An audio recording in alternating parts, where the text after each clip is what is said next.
Hi everyone, it's me, Marcy Lamberson, and today we are going to be making a brain bead. So I thought that we would get started as quickly as possible and let's get going. I'm going to switch this around. Oh, and don't forget, subscribe to my station, and I think there's a little bell or something you can click on also, and that shows you when my new videos come up. So hope you'll subscribe, and here we go. Let's flip everything around and away we go. Okay, so we're just going to get set up. Let me get the phone into the holder and make sure it's in the right spot. I want to be sure you can see everything, and it looks like it is. Let me show you what I have here. I have a 30-second mandrel, very easy, and I use blue Dip and Go because it is really sturdy. And I have just heavily encased your basic ivory, effetray ivory with effetray clear, which I cleaned first, which is always a good idea. And when I say heavily encased, maybe I can't say it, who knows, that means that it was 2 thick coats around before I pulled it. So let me show you. My pulling is not stellar, but it works well enough. I kept it thick. Can you see how thick that is? Let's compare it to a slim rod of effetray black. See, it's pretty thick. It's easier to pull it thinner if I need it thinner, but I'd rather have it on the thicker side. And the reason why is when we're doing a brain bead, this part, which is kind of an artist's rendition of a brain bead, this is what our encased stringer is going to be doing. And the encasement, because it's heavily encased, will be able to give you these lines in between this. If we hadn't heavily encased it, I keep wanting to say heavenly, and that's just not the right word. If we hadn't heavily encased it, we wouldn't get the separation. So you've got clear here, and that gives you the little lines in between. So we're going to be making a base bead, flattening it on the bottom, and let's just look at a couple more of the brain pictures. See how we're going to just kind of make some squiggles back and forth. This is an artistic rendition that we're doing. It's not a specific one, but you can see in this picture and all the others, this one too, down the center, we're going to be using either a razor blade, or I tend to use, my favorite tool is my stump shaper, my brass one, so that you can get a nice line in between. That's my stump shaper that I use. Here's another picture of a brain, of a model of it. And again, one of the things that I do is I print out some sample pictures that I want to use for reference photos, and I hope to see it from a couple different angles. One of the things I was looking for is to see whether it matched on both sides. And from everything I can tell, it doesn't match, so that makes it easier. It also, the first time I tried it, I did just squiggles back and forth, and I'm sure you can do that, but you can also make longer squiggles, which would also show the brain. So however it is easiest for you. Here's a black and white picture. Again, you can see that they're not exactly the same, but you can see where it could be some squiggles. And the other thing I wanted to show you, here's more of a side view, is that they don't stay rounded up. It looks like they're slightly flattened, so we're going to be doing that also. So it's going to look kind of like a bike helmet shape. And as for color, I did ivory and I'm going to do it on a black background so that you can really see. I like the idea of dark, so it helps show the depth and stuff. But whatever colors you like, I think a little contrast doesn't hurt. And if you want to get playful, go for bright and fun colors. These would be great beads of courage beads, or for friends or whatever. If I were doing this, wanting it to look a little bit more realistic, I probably would go with the Creation is Messy ginger or something along that line. I think effetray has a tongue pink that would work well. You've got a couple of options in there also. Even desert pink would be good. That's a Creation is Messy color also. So let's get started. I've talked enough, And let's light this torch and get my glasses on, and away we go. You're going to see that I'm having problems with my torch. I've had this torch for 20 some years, and I can't find my cleaner, so I have a little bit of a stray flame right there. I don't normally have that, but as soon as I find my cleaner, it's going to be gone. But until then, I have to be kind of careful with it. Okay, so for our base bead, I'm taking our 3 30-second mandrel, and this is just Epitre black.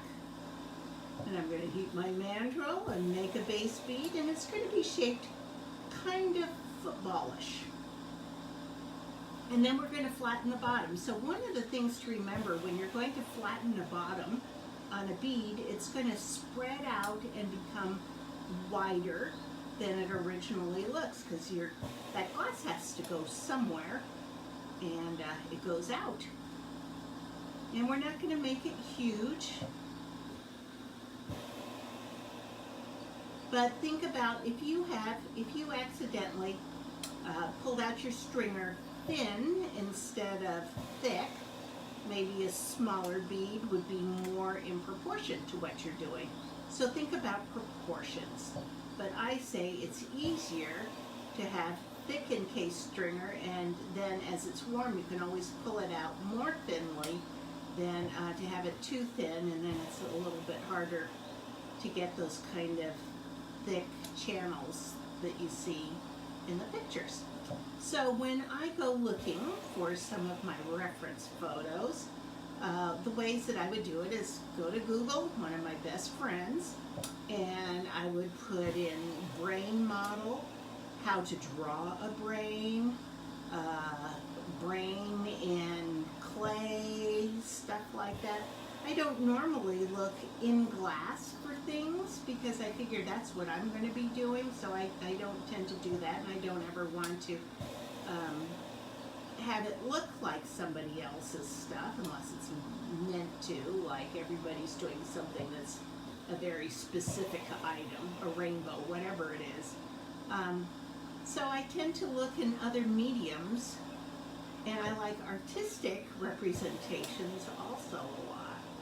So right now, this bead isn't a bad shape. I think I want to thin it out just a tiny bit more at the end. So I'm going to add a little bit more on, and then we'll see how close we are. And we can marver it just a tiny bit. So you can also start by making a barrel and then adding a little bit around the center. So it's thinner down here, thicker down here. We're going to thin this out just a tiny bit. You can do that by gravity, turning it down and letting the heat bring it down, or you could marver it gently, like I just did. Doesn't need to be perfect, and you're going to be adding on extra glass, so you can always fix it from there. So what I do is I look at the color of my glass, and I see what color it is as to when I'm ready to flatten it. And then I take a flat surface and I just gently press. And I leave a little bit close to the mandrel. I don't want to make it too flat down there and not leave enough glass on the other side. This might be a little bit thicker than what I want. And if it is, what I would do is just heat up the side, just barely, and give it just a little push with my tool. Don't forget, doesn't need to be perfect because you're adding glass to it anyhow. Okay, so here we go. Here is my black bead. It's flat on this side. And I'm going to take the chill marks off of the bottom. And then what I'm going to do is I'm going to take either a razor or a stump shaper, and just into the base bead, I'm going to put my center line so I can see where it is. And that way I know which way I'm going with my squiggles. And of course I've got the mandrel as my guide. So I'm just heating it up a little bit and indenting it. So I indented it down the center, or as close to the center as possible. If you don't get it on the center, don't worry. Exactly. You can always add a little extra glass if this side is a little bit smaller. Add a little extra glass on that side in your decorative glass. You have options. so I'm looking at my glass and I am hoping that this will work well. So I'm heating up my glass and I'm going to start making some of the squiggles. And you just want to kind of fill it in, and don't forget, when you press it down a little bit, it's going to fill in a little bit more because you're squishing it down a tiny bit. So don't worry if there's too much black space in between, you can fix that. Okay, so I'm taking this glass and I'm just underneath the flame. I'm kind of going back and forth and around. See how you can see a little bit of the black in between some of it? And it's kind of on the thicker side. I'm going to turn down my flame even farther. And I'm going to make sure that I keep the bottom warm and around the other hole if I haven't gotten to that. I want to keep the bead warm but not hot. Okay, let's do a little on the other side. I'm going to start close to the hole. And I'm not going to go over the center line if I can help it. And I'm just going to bring it around. Now I noticed that not all of them went zigzaggy. Some of them kind of went around and stuff. So that's what I'm trying on this side. We'll stop there. And I know I'm going to need to fill in a little extra there. So let's do that next after we reheat with this tiny flame.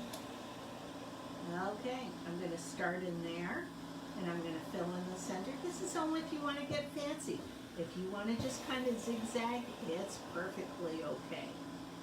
And don't forget, if you get close to that center line, while it's still warm, you can move it around a little bit. Okay, that was a little close right there, so I just heated it up a tiny bit and pushed it slightly with my stump shaper or whatever small tool you're using. Okay, so it looks like there's a little extra room here. Let's put a dot there. And let's do a little more on this side. You don't have to do it all the same way I'm doing it. I'm just showing you some varied ways. I'm just going back and forth. And see where my glass is in the flame. It's on the edge of a very small flame. Okay, so that was some back and forth look. And this is sticking out a little farther than I want. So I'm just heating the edge, see how it glows a little bit, and tucking it in if I don't want it exactly where it is. Let's get some more glass on there. This is easy. All of you can do this, and just think how many people work in the brain industry that would really love to have a bead that's a brain. Okay, got a little more left on this side.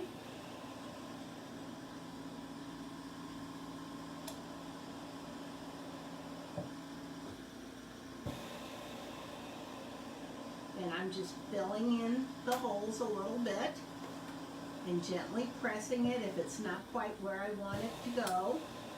You can heat it up, and that's what's nice working with this slightly thicker glass. You can move it around pretty well. Okay, so I think I want a little bit right in here. And a little bit right in here. Ooh, that got warm. Just want to kind of fill in the holes a little bit. This one's got a little bit extra there, and I have a slimmer end of my encased stringer, so I'm just going to take some of that slimmer part and fill in a tiny bit in here.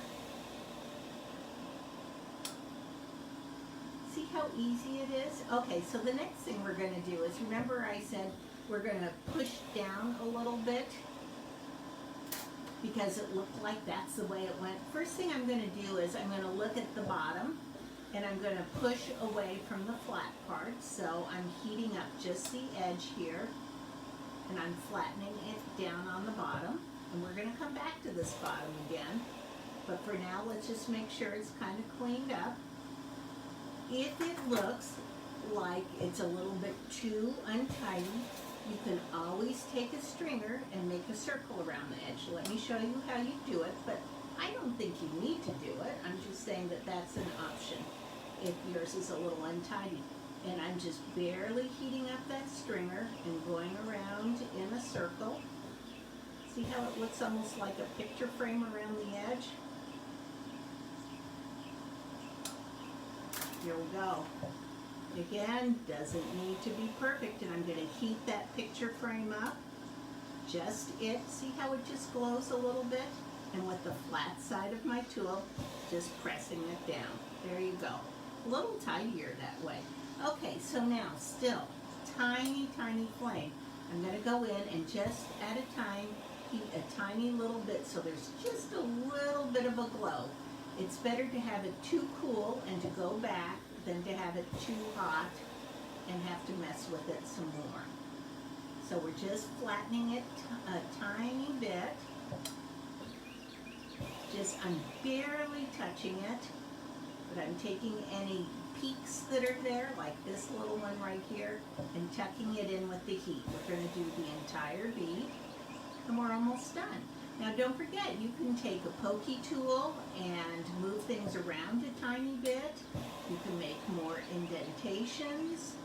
You can go back and revisit that line that you did originally, right down the center. I'm heating just the center area. I'm going back and pushing in again.